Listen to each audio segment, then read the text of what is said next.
SLC prize money ಹೊಸ update ಬಂದಿದೆ.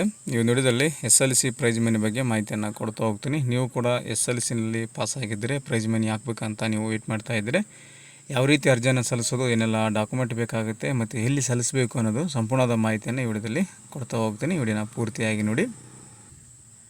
Prize money online application ಬಂದು SC/ST ವಿದ್ಯಾರ್ಥಿಗಳಿಗೆ ಮಾತ್ರ ಇರುವಂಥದ್ದು. SLC ಪ್ರೈಸ್ ಮನಿ ಅಪ್ಲಿಕೇಶನ್ ಹಾಕಬೇಕಂದ್ರೆ ಯಾವ ರೀತಿ ಅಂತ ಹಿಂದೆ ವಿಡಿಯೋ ಕೂಡ ಮಾಡಿದ್ದೀನಿ. ಆ ಒಂದು ವಿಡಿಯೋದ ಲಿಂಕನ್ನು ಡಿಸ್ಕ್ರಿಪ್ಷನಲ್ಲಿ ಹಾಕಿರ್ತೀನಿ, ನೋಡ್ಕೊಳ್ಳಿ. ಎಷ್ಟಿದೇನಿದೆಲ್ಲ ಆನ್ಲೈನ್ ಅಪ್ಲಿಕೇಶನ್ ಹಾಕೋದು ಇರೋದಿಲ್ಲ. ಸೊ ಅದರ ಬದಲಾಗಿ ಒಂದು ಅಪ್ಡೇಟನ್ನು ಕೊಟ್ಟಿದ್ದಾರೆ, ವೆಬ್ಸೈಟ್ನಲ್ಲಿ ಶೋ ಆಗ್ತಿದೆ. ಇವಾಗ ನಿಮಗೆ ತೋರಿಸ್ತೀನಿ ಲೈವ್ ಪ್ರೂಫ್ ಆಗಿ. ಗೂಗಲ್ ಸರ್ಚಲ್ಲಿ TWD-Karnataka.go.in ಸರ್ಚ್ ಮಾಡಿ. ST ವಿದ್ಯಾರ್ಥಿಗಳು ಸ್ಕೆಡ್ಯೂಲ್ಡ್ ಟ್ರೈಬ್ ವೆಲ್ಫೇರ್ ಡಿಪಾರ್ಟ್ಮೆಂಟಿಂದ ಕೊಡುವಂಥ ಪ್ರೋತ್ಸಾಹನ SLC ಮೇಲೆ ಆನ್ಲೈನ್ ಅಪ್ಲಿಕೇಶನ್ ಹಾಕೋದು PUC, ಡಿಗ್ರಿ, PG, ಡಿಪ್ಲೊಮೊ ಈ ರೀತಿಯಾಗಿ ಬರುತ್ತೆ ಆನ್ಲೈನ್ ಅಪ್ಲಿಕೇಶನು. ಇದನ್ನು SLC ಇದೆಯಲ್ಲ, SLC ಬಂದು ಆನ್ಲೈನ್ ಅಪ್ಲಿಕೇಶನ್ ಹಾಕೋಕ್ಕೆ ಅವಕಾಶ ಇರೋದಿಲ್ಲ. ಇಲ್ಲಿ ವೆಬ್ಸೈಟ್ನಲ್ಲಿ ಕೂಡ ಶೋ ಆಗ್ತಾಯಿದೆ. SLC ಪ್ರೈಸ್ ಮನಿ ಅಂತ ಆಪ್ಷನನ್ನು ಕ್ಲಿಕ್ ಮಾಡ್ಕೊಳ್ಳಿ.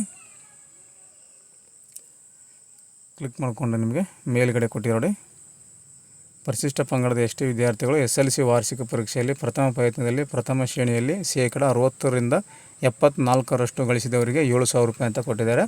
ಅಂದರೆ 60% 75% ಯಾರು ಮಾಡಿರ್ತಾರೆ, 60% 75% ಯಾರು ಪರ್ಸೆಂಟೇಜ್ ಅಂತ ತೆಗೆದಿರ್ತಾರೆ ಅವರಿಗೆ 7,000 ರೂಪಾಯಿಯನ್ನು ಕೊಡಲಾಗ್ತಾಯಿದೆ. 75%ಕ್ಕಿಂತ ಹೆಚ್ಚಿಗೆ ಪಡೆದವರಿಗೆ 15,000 ರೂಪಾಯಿಯನ್ನು ಕೊಡಲಾಗ್ತಾಯಿದೆ. ಮತ್ತು ಈ ಒಂದು ವಿದ್ಯಾರ್ಥಿಗಳು ಬ್ಯಾಂಕ್ ಖಾತೆಗೆ ನೇರವಾಗಿ ಪ್ರೋತ್ಸಾಹನವನ್ನು DBT ಮುಖಾಂತರ ಜಮೆ ಮಾಡಲಾಗನ್ನು ಕೊಟ್ಟಿದ್ದಾರೆ. ಯಾವುದೇ ರೀತಿ ಆನ್ಲೈನ್ ಅಪ್ಲಿಕೇಶನ್ ಹಾಕೋದಿರ ಸ್ಕೂಲಲ್ಲಿ ಮತ್ತು ಸಮಾಜ ಕಲ್ಯಾಣ ಆಫೀಸಿಗೆ ಹೋಗಿ ಅಪ್ಲಿಕೇಶನ್ ಕೊಡೋ ಅವಶ್ಯಕತೆ ಇರುವುದಿಲ್ಲ.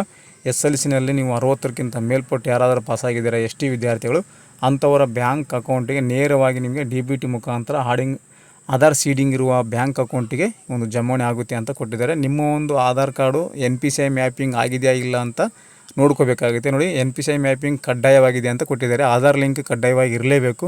ಆಧಾರ್ ಲಿಂಕ್ ಆಗಿಲ್ಲ ಅಂದರೆ ನಿಮಗೆ ಅಮೌಂಟ್ ಜಮಾವಣೆ ಆಗೋದಿಲ್ಲ ಅಂತ ಸ್ಪಷ್ಟವಾಗಿ ಕೊಟ್ಟಿದ್ದಾರೆ. ವೆಬ್ಸೈಟ್ ಕೂಡ ಕೊಟ್ಟಿದ್ದಾರೆ. ಈ ಒಂದು ವೆಬ್ಸೈಟಲ್ಲಿ ಹೋಗಿ ನೀವು ಚೆಕ್ ಮಾಡ್ಕೋಕ್ಕೆ ಅವಕಾಶ ಇದೆ. ನಿಮ್ಮದು ಆಧಾರ್ ಸೀಡಿಂಗ್ ಆಗಿದೆ ಇಲ್ಲ ಅಂತ ಯಾವ ರೀತಿ ಚೆಕ್ ಮಾಡೋದು ಅಂತ ಈ ಹಿಂದೆ ವಿಡಿಯೋ ಕೂಡ ಮಾಡಿದ್ದೀನಿ. ಅದರ ಒಂದು ವಿಡಿಯೋದ ಲಿಂಕನ್ನು ಡಿಸ್ಕ್ರಿಪ್ಷನಲ್ಲಿ ಕೂಡ ಹಾಕಿರ್ತೀನಿ, ನೋಡ್ಕೊಳ್ಳಿ, ಚೆಕ್ ಮಾಡ್ಕೊಳ್ಳಿ. ಭಾಳಷ್ಟು ವಿದ್ಯಾರ್ಥಿಗಳು ಕೇಳ್ತಾ ಇದ್ದರು SLC ಒಂದು ಪ್ರೈಸ್ ಮನಿ ಅಪ್ಲಿಕೇಶನ್ ತೋರಿಸಿ ಅಂತ. ಅದು ಕೇವಲ SC ವಿದ್ಯಾರ್ಥಿಗಳಿಗೆ ಮಾತ್ರ ಆನ್ಲೈನ್ ಮುಖಾಂತರ ಅರ್ಜಿ ಸಲ್ಲಿಸೋಕ್ಕೆ ಅವಕಾಶ ಇದೆ. ST ವಿದ್ಯಾರ್ಥಿಗಳಿಗೆ ಆನ್ಲೈನ್ ಅಪ್ಲಿಕೇಶನ್ ಹಾಕೋಕ್ಕೆ ಅವಕಾಶ ಇಲ್ಲ. ಡೈರೆಕ್ಟಾಗಿ ಸ್ಕೂಲ್ ಕಡೆಯಿಂದ ಡಾಟಾ ಹೋಗುತ್ತೆ, ಸಮಾಜ ಕಲ್ಯಾಣ ಇಲಾಖೆಗೆ ಡಾಟಾ ಹೋಗುತ್ತೆ. ಯಾರ್ಯಾರು ಫಸ್ಟ್ ಕ್ಲಾಸ್ ಪಾಸ್ ಆಗಿದ್ದಾರೆ, ಅವು 75, 85 ಏನು ಪಾಸ್ ಆಗಿದ್ದಾರೆ ಅಂಥವ್ರಿಗೆಲ್ಲರಿಗೂ ಕೂಡ ಈ ಒಂದು 7,000 ರೂಪಾಯಿಂದ 15,000 ರೂಪಾಯಿ ಪ್ರೈಸ್ ಮನಿ ಅಪ್ಲಿಕೇಶನ್ದು ಅಮೌಂಟು ಬರುತ್ತೆ ಅಂತ ಹೇಳ್ಬೋದು. ಆಧಾರ್ ಸೀಡಿಂಗ್ ಕಡ್ಡಾಯವಾಗಿರುತ್ತೆ. ಈ ಒಂದು ಮಾಹಿತಿ ನಿಮಗೆ ತಿಳಿಸ್ಕೊಟ್ಟಿದ್ದೇನೆ. ಈ ಒಂದು ಅಪ್ಡೇಟ್ ನಿಮಗೆ ಉಪಯುಕ್ತ ಆಗಿದೆ ಅಂತ ಅನ್ಕೊತೀನಿ. ಇದರಲ್ಲಿ ಏನಾದರೂ ಮಾಹಿತಿ ಬೇಕಾಗಿದೆ ಅಂದರೆ ಕಮೆಂಟ್ ಮಾಡಿ, ಏನೇ ಕ್ವಶನ್ ಇರಲಿ ಒಂದು ಕಮೆಂಟ್ ಮಾಡಿ, ಅದಕ್ಕೆ ನಮ್ಮ ಉತ್ತರವನ್ನು ಕೊಡ್ತೀನಿ ಅಂತ ಹೇಳ್ತಾ ನೆಕ್ಸ್ಟ್ ವಿಡಿಯೋದಲ್ಲಿ ಮತ್ತೊಂದು ಮಾಹಿತಿಯೊಂದಿಗೆ ನಿಮ್ಮನ್ನು ಭೇಟಿ ಆಗ್ತೀನಿ. ಅಲ್ಲಿವರೆಗೂ ನಮ್ಮ ವೀಡಿಯೋಸನ್ನು ನೋಡ್ತಾ ಇರಿ, ಸಪೋರ್ಟ್ ಮಾಡಿ ಅಂತ ಹೇಳ್ತಾ ಥ್ಯಾಂಕ್ಸ್ ಫಾರ್ ದ ವಾಚಿಂಗ್.